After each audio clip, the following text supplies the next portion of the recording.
Everyone, कैसे हैं आप सब। स्वागत है आपका एक नई वीडियो के साथ। आज की हमारी वीडियो के अंदर हम करेंगे characteristics of a business ethics and importance of business ethics and corporate governance unit 3 के मेरे नोट्स जो हमारी पिछली वीडियो थी उसके अंदर हमने किया था objective and scope of business ethics. अगर आपने वो वीडियो नहीं देखी है तो उसका लिंक जो है वो डिस्क्रिप्शन में है, आप लोग जाके चेक कर सकते हैं। और अगर आप चैनल पे नए हैं तो सबसे पहले चैनल को जाके सब्सक्राइब करें, बेल आइकन प्रेस करें फॉर न्यू अपडेट्स। तो हम स्टार्ट करते हैं characteristics of a business ethics. First है ए डिसिप्लिन। एथिक्स का मतलब क्या होता है? गाइडेंस प्रोवाइड करवाना, सिद्धांत बताना। तो डिसिप्लिन का मतलब क्या होगा कि business ethics is the principle which govern and guide business people to perform business function. In that sense business ethics is a discipline. Business ethics के अंदर ये बताया जाता है, ये प्रिंसिपल्स दिए जाते हैं कि किस तरीके से आपको काम करना है, गवर्न करता है, गाइडेंस प्रोवाइड करवाता है कि आप एक ऑर्गेनाइजेशन के अंदर किस तरीके से उसको रन करेंगे, किस तरीके से आप काम करेंगे। और उस सेंस के अंदर बिजनेस एथिक्स को हम डिसिप्लिन बोलते हैं। नेक्स्ट है it is art science and both. Business ethics depict the principle of business behaviour, ethical standard, moral values, decisions, etc. It is a science because the principles are determined on the basis of observations and experimentations. It is an art because it emphasizes practical application of principle. देखो business ethics जो है वो art science दोनों ही चीज़ें हैं। वो science क्यों है? क्योंकि इसके अंदर एथिकल स्टैंडर्ड्स आते हैं, उनका बिहेवियर आता है, मोरल वैल्यूज़ इंक्लूड की जाते हैं और डिटरमाइन करते हैं उनकी बेसिक ऑब्जर्वेशन के अकॉर्डिंगली, उनके एक्सपेरिमेंट्स के अकॉर्डिंगली। वो आर्ट क्यों है? क्योंकि वो प्रैक्टिकल एप्लीकेशंस के अकॉर्डिंगली उनके ऊपर ज़्यादा इंफेसिस डालते हैं। नेक्स्ट है dynamic. It is dynamic, it continuously test the rules and moral standards. Dynamic होता है बिजनेस एथिक्स क्योंकि वो मॉरल्स एंड स्टैंडर्ड्स के अकॉर्डिंगली चेंज होते रहते हैं। नेक्स्ट है एंटेस्टेंट concept. Its origin is mainly concern with the development of human civilizations. इसका ओरिजिन ये क्या होता है कि वो कंसर्न करता है कि डेवलप हो लोग, ह्यूमन बींग्स, सिविलाइजेशंस, उनको डेवलप करना। नेक्स्ट है theological basic. The basic of business ethics is थायोलॉजी।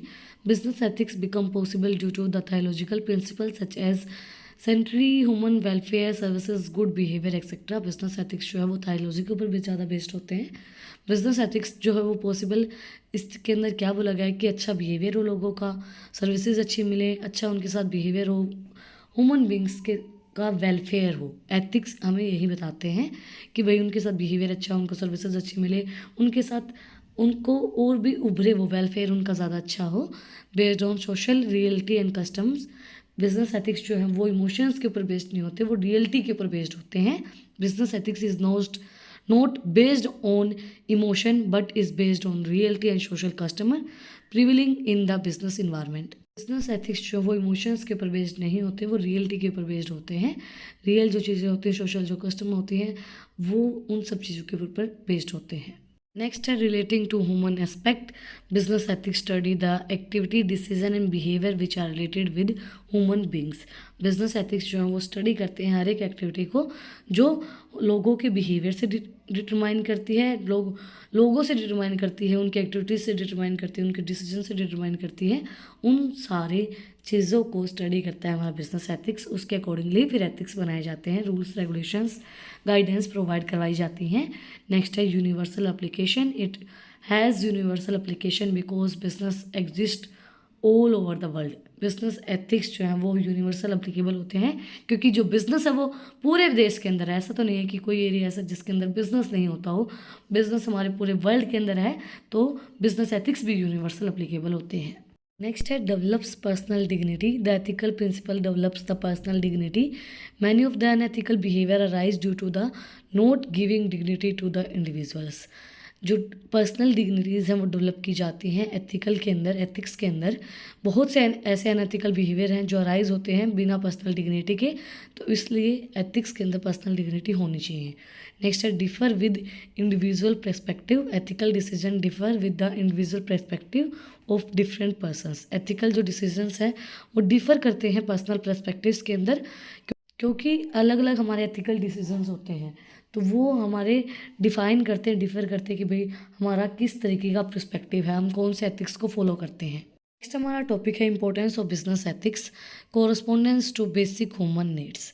देखो एथिक्स क्यों फॉलो किए जाते हैं कि भाई किसी के साथ भेदभाव ना हो, किसी के साथ मिसबिहेव नहीं किया जाए और हर एक इंसान इक्वली रहे। एथिक्स इसलिए बनाए जाते हैं। The basic needs of every human being is that they want to a part of organization which they can respect and proud of because they perceive to it to be ethical. Everybody like to associated with an organization with society respect as an honest and socially responsible organization. The HR manager have to fulfill the basic needs of employees as well as their own basic needs that they want to direct an ethical organization. The basic needs of an employees as well as the managers comply with the organization to be an ethical oriented.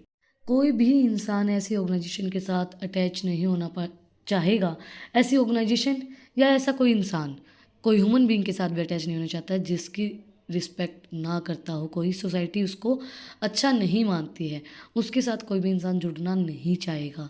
वो ये सोचेगा, मतलब देखो, इंसान का तो अलग चीज़ होती है, इंसान भाई कोई भी कैसा भी हो सकता है, हम उसका नहीं बोल सकते, बट ऐसी ऑर्गेनाइजेशन के साथ तो नहीं जुड़ना चाहेंगे जिसकी रिस्पेक्ट ना हो सोसाइटी के अंदर। क्योंकि कोई भी हम ABC लिमिटेड मान लेते हैं, अगर उसकी सोसाइटी के अंदर इज्जत नहीं है और आपने बताया कि मैं उसके अंदर काम करता हूँ, वो सोचेंगे कि अगर ये उस ऑर्गेनाइजेशन के अंदर काम करता है तो ये भी ऐसा ही है, तो एक पर्सपेक्टिव वो लोग बना लेते हैं। तो इसलिए हम सभी एक ऐसे ऑर्गेनाइजेशन के साथ जुड़ना चाहेंगे जिसकी सोसाइटी के अंदर इज्जत और रिस्पेक्ट हो।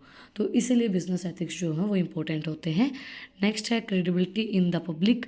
Ethical values of an organisation creates credibility in the public eye. People will like to buy the products of a company if they believe that company is honest and is offering value for money.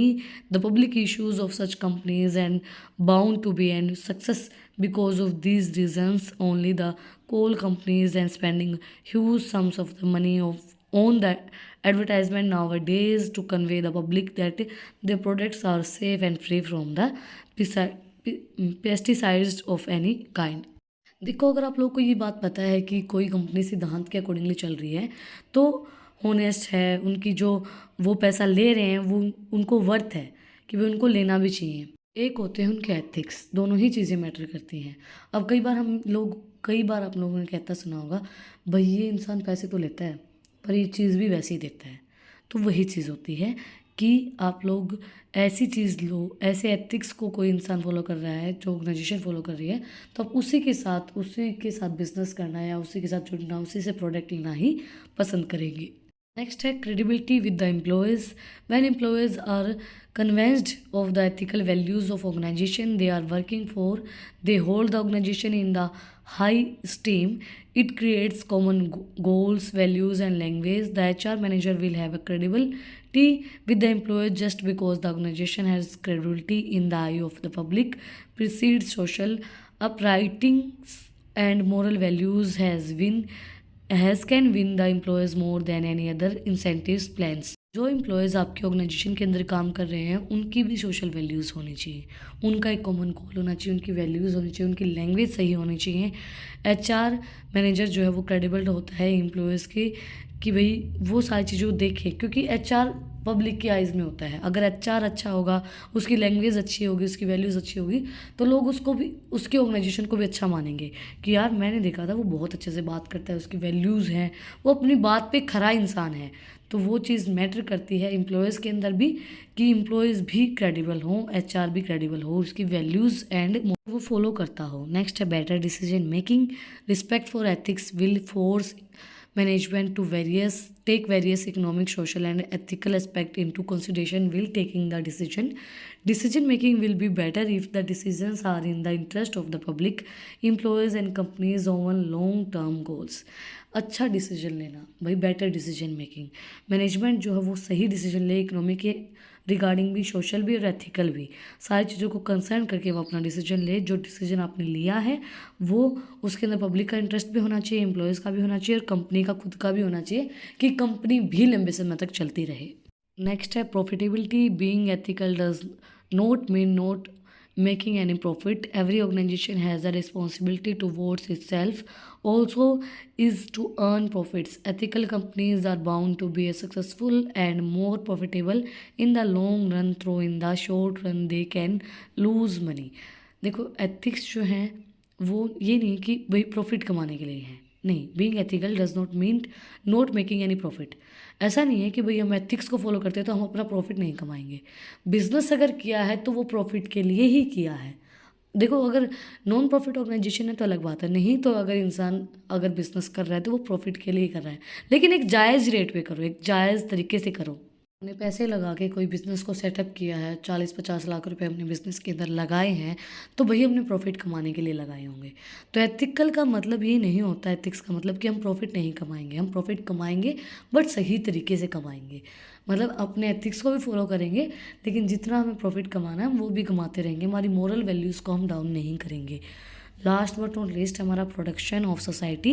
Ethics can protect the society in a better way than even the legal system of a country where laws falls, ethics always succeed. The government cannot regulate all the activities that are harmful to the society.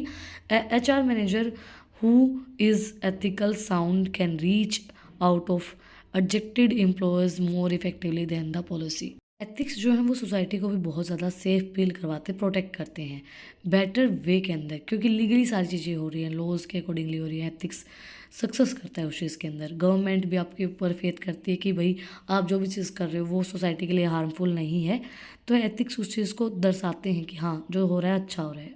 इसी के साथ आज का जो हमारा topic था वो complete हो गया है। क्या कैरेक्टरिस्टिक्स होंगी बिजनेस एथिक्स की, डिसिप्लिन और जो भी चीज़ें थी हमने प्रिंसिपल्स वगैरह वो हमने कवर किए हैं, और हमने कवर किया है कि इंपॉर्टेंस क्या होंगे बिजनेस एथिक्स की। अगर आपको आज की वीडियो पसंद आई तो आप लोग को पता ही क्या करना है, कमेंट सेक्शन में मुझे बताना है कि आपको वीडियो कैसी लगी। कोई भी डाउट है तो वो भी आप लोग कमेंट सेक्शन में मुझसे पूछ सकते हैं। और अगर आपको इन टॉपिक्स की PDF चाहिए तो टेलीग्राम चैनल का लिंक भी डिस्क्रिप्शन में है, आप उसको जाके सब्सक्राइब कर सकते हैं।